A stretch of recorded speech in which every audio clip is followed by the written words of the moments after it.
question.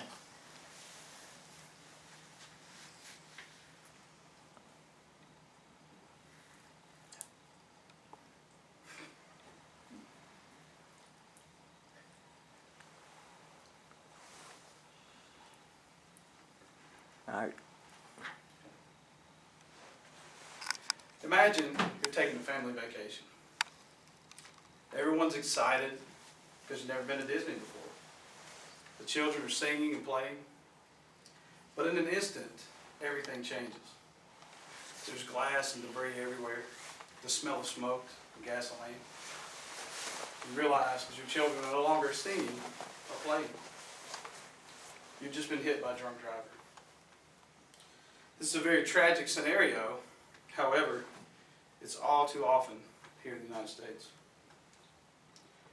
Today I want to talk about drinking and driving, and that it's not worth the consequences. Unfortunately, my aunt was killed by a drunk driver. I never really got to know her. She was on her way to work. More than likely, someone else in this room, other than myself, has been profoundly affected by drunk driving in one way or another. So today I'm going to tell you why I say you should never drink and drive. Today I want to talk about the cost of drunk driving. I want to talk about how drunk driving can affect our relationships, our jobs, and even our social stature. And lastly, I want to talk about drunk driving statistics. By the end of the speech, I hope that everyone sees just how horrible drunk driving can be, and the choices to do so can have serious consequences. So what are the costs of drunk driving? In my opinion, life is the number one cost. Life is irreplaceable.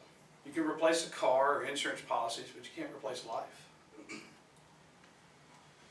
So some of you may say that it doesn't always cost a life, and you're right, but one life is too many. According to MAD, the Mothers Against Drunk Driving, 10,829 people will die this year in drunk driving crashes. In a survey done by Texas Department of Transportation, they found that not only is life a huge cost, but the cost for DWI, arrest and conviction, ranges from $9,000 to $24,000. So data compiled by the National Highway Traffic Safety Administration reports also that drunk driving costs the U.S. more than $199 billion each year. The factors that these following things factor into that cost: higher insurance rates, higher taxes, medical and property cost, and human cost.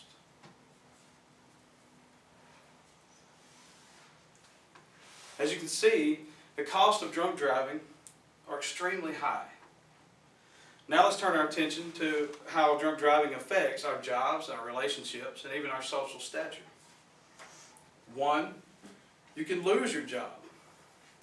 Most employees have policies in place that will lead to termination if convicted for DWI. The loss of your license, court dates, jail time, and even community service can cause problems with your work schedule.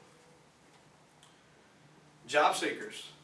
Job seekers that have been convicted with DWI are a huge disadvantage to other applicants. Not only can this affect our jobs, it also can affect our relationships. It affects our relationships, also our social standing, our social stature. Just ask Mario Heredia. He was a very loved, prominent athletic director and high school football coach. He was arrested and charged with DWI, but later the charges were dropped because he was not over the legal limit. And so he kept his job, but he didn't keep his job without backlash. People called for him to be fired. They called him a drunk. They called him a disgrace to the school, according to AVO.com. So you can see that the vast effects that drunk driving can have on us. And now that we've seen that, we talked about that, let's take a close look at the overwhelming drunk driving statistics. And if you're one of those people that say that drunk driving is not a problem, then I would strongly urge you to consider these numbers.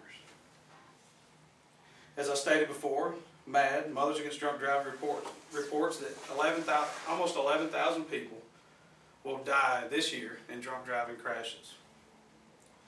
A study by the Foundation of a Drug-Free World in 2007 reports that vehicle accidents were the leading cause of death among teenagers. And among those teens killed, 31% have been drinking. Every 2 minutes in America, a person is injured in a drunk driving accident. We also know, as I stated earlier, that the cost to America is over $199 billion a year. That equates to almost $800 per adult in America. The National Department of Transportation reports that about 1/3 of people arrested and convicted for drunk driving are repeat offenders. In a study in 2013, 10,076 people died in drunk driving accidents, one every 28 minutes. 290,000 were injured in drunk driving accidents, and among the dead, 229 of those were innocent children. Now I can stand here and go on and on and on with statistics, but I think you understand the consequences of drinking and driving. So it's my hope today that you consider these consequences and that you make better choices and decisions when we know we're going to be drinking. Today I've talked about the cost of drunk driving, the effects that drunk driving has on our relationships, our jobs, and our social standing. I've also talked about drunk driving statistics. Drunk driving is a harsh reality, and it can change lives in an instant. So lastly, I want to take just a moment to tell you about MAD, Mothers Against Drunk Driving. Since the development of MAD in the 80s, the number of drunk driving deaths have decreased from 21,000 to 11,000 over the last 30 years. But I say 11,000 is still too many. So today I ask you to help join MAD and myself in bringing awareness, and together we can continue to bring this number down. I'll leave you with this. Don't be another statistic. Don't drink and drive.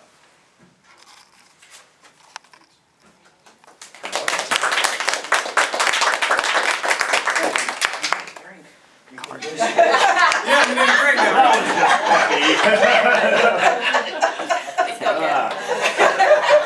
Good one. Tell me when you're ready. Got my nice start here. Good job,